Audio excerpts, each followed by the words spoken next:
Rise, Flowbots here on Democracy Now!, democracynow.org, The War and Peace Report. I'm Amy Goodman. Our guest is Van Jones for the hour. Rebuild the Dream is his book, the first former White House administration to write a book about his experience inside. But it is beyond that. It's talking about the movements he was a part of coming into the White House and where he is going now. Occupy.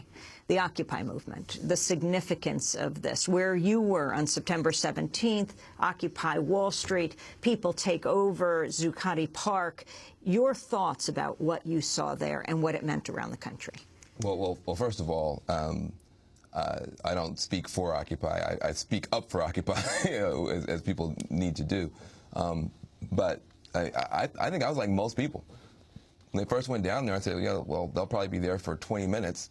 And then they'll be arrested, and we'll have to go on and find other things to do. I wasn't a part of it. I wasn't part of planning it. I was aware of it, but I think, like most people, radically underestimated what they were going to be able to achieve. However, they proved something, which I talk about in the book, which is that when you have, we always focus often, liberals, lefties, progressives, on good ideas. And the inside game. What's happening in Congress today? What does the president say about this? What's in the Ryan budget? Blah, blah, blah, blah, blah, blah. It turns out that when people come from the heart, I talk about the head space and the heart space, and connect with the outside game, that's when you have real game-changing moments. The president is really, most of the time, just a guy on a tightrope, or hopefully someday a woman on a tightrope. Just, they can only lean so far to the left or the right before the laws of gravity punish them. What the Tea Party did, they came and they moved the tightrope. While we were trying to tug on his sleeve and try to pull him to the left a little bit, they picked up the whole tightrope and moved it. Occupy moved it back. We were headed toward this awful austerity mania. The Tea Party had hijacked Congress in August of 2011, and even the president was talking about a grand bargain that was going to really put a lot of pain onto the American people's shoulders. And Occupy just obliterated that whole discussion. The super committee basically disappeared suddenly and couldn't even function because Occupy brought up the issue of inequality, of the economy working for only the 1%, not the 100%, 99% being left out. And that, I think, was a telling moment. One of the reasons why we created Rebuild the Dream the summer before Occupy was a recognition that the economic issues in America were not being effectively addressed by the progressives. We were very good on issues around the environment, race, gender, immigration, sexuality. All those issues are very, very important key issues. But there's a hole in the donut on the economy, and the Tea Party was just driving through that hole in the donut every day. We thought it was important to raise an economic populist view from the left that would be willing to take on the financial elites, the economic elites, but do it from a progressive point of view and not from a destroy the government point of view. And we were beginning to ramp that up. We had about 100 grass tops organizations, from MoveOn.org to the SEIU and others, Planned Parenthood, and then the grassroots just took off. And so we were able to swing right behind, push as hard as we could. Today, what are we doing? Rebuild the Dream now has 600,000 members. We're in every congressional district. Anybody who wants to be a part can go to rebuildthedream.com and sign up. We're taking on what we think are the two big fights that Occupy teed up. We may not be able to save the American dream from the point of view of, everybody's going to have a McMansion and be rich. But we should be able to have a country where you can work hard and get somewhere. The two big barriers right now are these. It used to be the case that the pathway from poverty into the middle class was go to college and buy a house.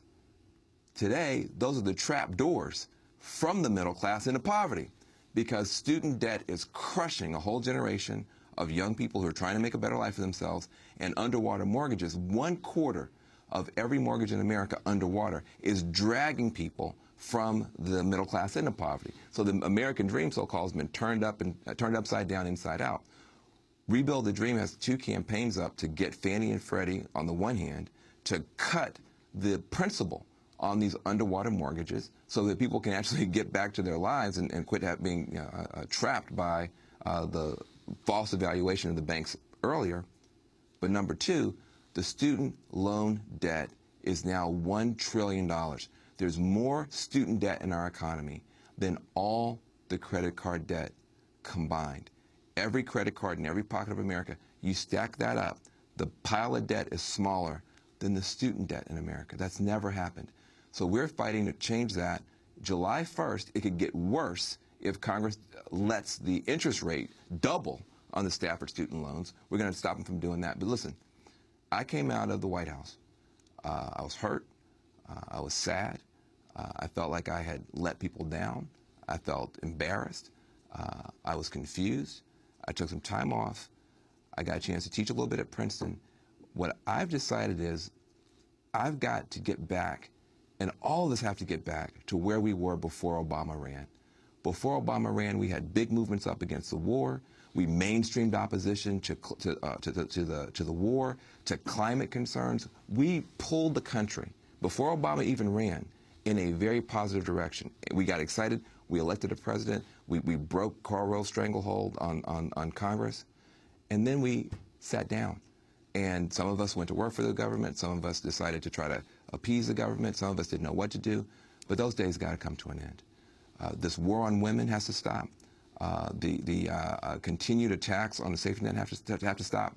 And this book is my battle plan to get back, to get our movement back on track. You talk in Rebuild the Dream about Occupy candidates for Congress that Sure. Rebuild is supporting, like who?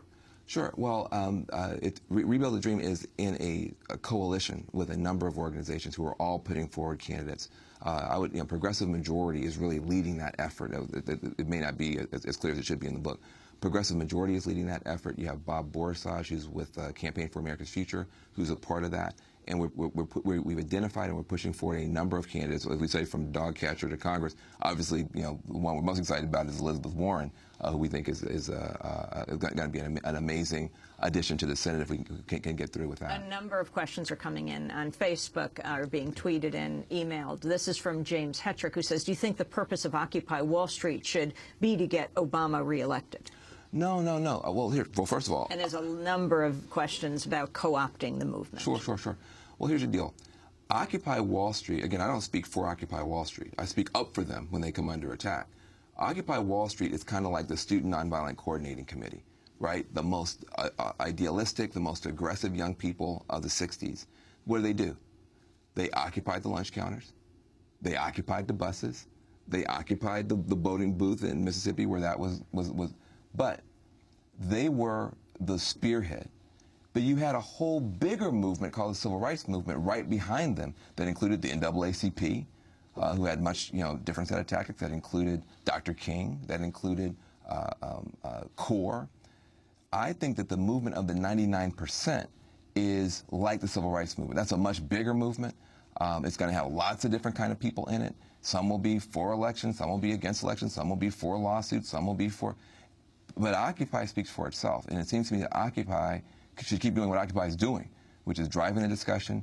They're experimenting in participatory democracy and showing what democracy can really look like and feel like. I think that's an important contribution, and they should continue to do what they do. But the rest of us, 100 million people, 1/3 of Americans agree with them, but 100 million people are not going to go to the General Assemblies, and we're not going to go and march. Well, what should the rest of us do? The book is really talking about the rest of us. Are you going to let these young folks and struggling folks who have gotten the conversation started go out there by themselves, or can we come with a whole set of tactics and strategies that let the entire 99% movement, the 100 million people that the polls say agree with Occupy's critique, how can we move forward? And no one group, Occupy, Rebuild the Dream, or anybody else can claim to own the 99% movement. What does a green economy mean, green jobs? You talk about missteps of the Obama administration, a number of them. Do you think now with Keystone XL, you talked about the importance of 350.org, for example, the 1,200 arrests that ultimately led President Obama to say we're putting a moratorium on Keystone, which many environmentalists applauded. Then recently he announces that they're building the southern leg of the Keystone, announcing that in Oklahoma. Well, I think that the power of the young people and the young environmentalists was demonstrated. They actually broke the seal on civil disobedience and protest against the president in August of 2011 and had a big victory by October. Huge game changer. There's been less protest and therefore the right wing has been able to grab some of the conversation back. I think what we've got to learn is... Well, they thought they won for a few minutes. And... The environmentalists, exactly. The activists. And so I think that the lesson here is the fight's never over. That there's always going to be this tennis match back and forth. And we have this sort of rational linear view where you think, well, you go from, not winning to winning and then you're done. It's a cycle. It's an endless boxing match, and we're going to be circling each other for a long time in this country until, frankly, the 350.org generation and a lot of the young people in Occupy are of a certain age where they're just running the country.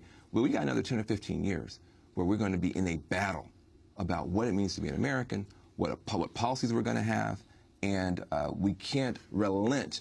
We can't declare victory and then sit down. You declare victory and then you ramp it up and go for the next victory. You go to the White House to push for green jobs. People are looking for, you are forced out, people are looking for, where are those green jobs? Mm-hmm. Well, we have 2.7 million of them. We promised 5 million. We got 2.7 million of them. There are 80,000 coal miners in America right now, and 100,000 people working in the wind industry right now, and another 100,000 working in solar. So the problem is that even though we created, about, considering we didn't pass cap and trade, we created a lot of green jobs. We didn't pass cap and trade, which would have brought in a lot of private capital. The public capital and the incentives at the state level have created the opportunity for a certain number of jobs. But to get across the finish line, we're going to have to pass another round of legislation, and we can't do that with this Congress. We're wrapping up. Your book, the official pub date is tomorrow, yes. April 4th. It's the anniversary, the 44th anniversary of the assassination of Dr. Martin Luther King, fatally shot when he was 39 years old in Memphis, Tennessee. Where do you feel we must go from here? Well, I think we've got a big fight. I think part of the reason you see this desperation on the part of the right wing, you see this attempted corporate takeover of our democracy, is they're looking at what the country is becoming. This country, by the end of the century, is going to look like Brazil. Every color in the rainbow. We already, for the young generation, most of these fights have been won around marriage equality and beyond, around the environment, around diversity. So what we've got to be able to do is continue to fight for the values that we believe in long enough for the demographic change to make those ideas the permanent governing majority. And that's a 15-year fight. Thank you very much, Van Jones, for joining us. Rebuild the Dream is his book. Former special advisor to the Obama White House, Van Jones served as the Green Jobs Advisor, award-winning pioneer in human rights and the clean energy economy. His earlier book, The Green Collar Economy. This is Democracy Now! If you'd like a copy of today's show, you can go to